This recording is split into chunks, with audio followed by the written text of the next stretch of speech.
শুভ সকাল বন্ধুরা। আজ 15ই আগস্ট। এখন ঘড়িতে বাজে সকাল 8টা। আর আমি সাদা শাড়ি পরে অল্প সেজে গুজে যাচ্ছি স্কুলে। এটা আমাদের বনগাঁ ত্রিকোণ পার্ক। এখানে প্রত্যেক বছর বনগাঁ পৌরসভার তরফ থেকে 15ই আগস্ট উপলক্ষে প্রোগ্রামের আয়োজন করা হয়। দেখো কি সুন্দর করে ডেকোরেট করা হয়েছে। টোটোর ঝাঁকুনিতে বারবার মনে হচ্ছিল খোপাটা খুলেই যাবে, আর কানেরটার গুজি দুটো একটু লুজ ছিল, যার জন্য খুবই ভয় লাগছিল।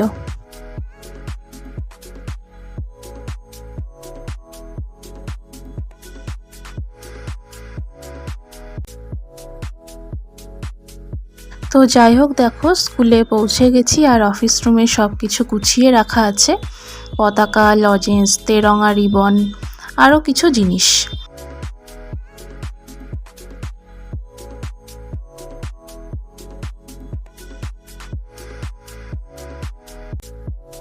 একটা কথা জানো তো, আজ আর হ্যাপি ইন্ডিপেন্ডেন্স ডে বলতে ইচ্ছা করছে না। কারণ ৭৮তম স্বাধীনতা দিবসে এসে যখন নারীর নিরাপত্তা, সুরক্ষা নিয়ে প্রশ্ন ওঠে আর নারীর অত্যাচারের প্রসঙ্গ আসে, তখন এই সমাজের উপর খুবই ঘৃণা হয়। আর.জি. কর হসপিটালের ঘটনা তো সবাই জানোই, নতুন করে আর কিছুই বলার নেই। যাই হোক, এখানে একা বসে বসে আমি বোর ফিল করছিলাম, যার জন্য কয়েকটা ছবি তুলছিলাম আর ওয়েট করছিলাম বাকিরা কখন আসবে। কিছুক্ষণের মধ্যে একে একে সব স্টুডেন্ট আর ম্যাম আসতে শুরু করলো। আর এই যে দেখো, আমাদের গলায় তেরঙা উত্তরীয় পরিয়ে দিয়েছে।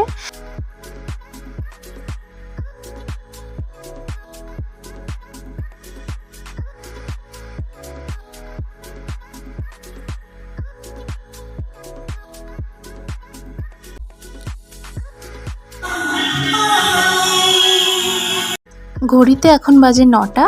আমাদের জাতীয় সঙ্গীতের মধ্য দিয়ে পতাকা উত্তোলন করা হবে, আর পতাকার সামনে দাঁড়িয়ে স্যালুট করবে আমাদের স্টুডেন্টরা।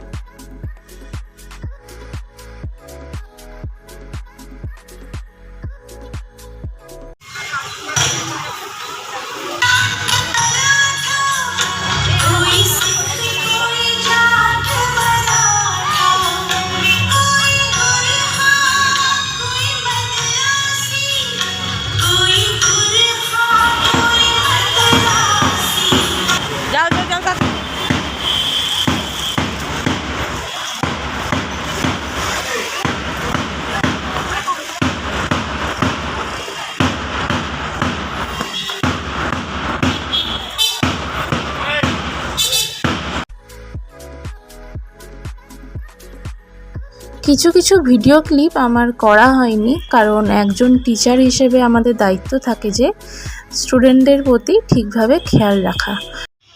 নাও নিজে পতাকাটা রাখো, রেখে প্রণাম করো, পরে চলে গিয়ে লাইনে দাঁড়িয়ে পড়ো। ওখানে গিয়ে উনি চলে যান বাচ্চাদেরকে জন্য।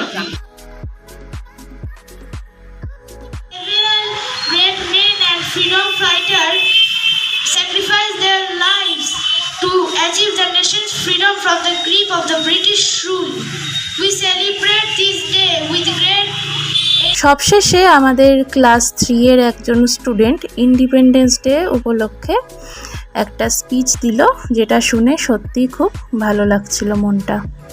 আর নাচ গান এই প্রোগ্রামগুলো আজ বিকেলে হবে একটা হলে। সেই ব্লগ ভিডিও আমি তোমাদের সাথে শেয়ার করব। গরমে হাল খুব খারাপ, ঘেমে জল হয়ে গেছি। স্কুলের সামনে দিয়ে বাড়ি যাওয়ার সময় নিজের ছোটবেলার কথা খুব মনে পড়ছিল। আজকের ব্লগ এইটুকু। নতুন ব্লগ ভিডিওতে আবারও তোমাদের সাথে আমার দেখা হবে। সবাই খুব ভালো করে কাটাও আজকের দিনটা।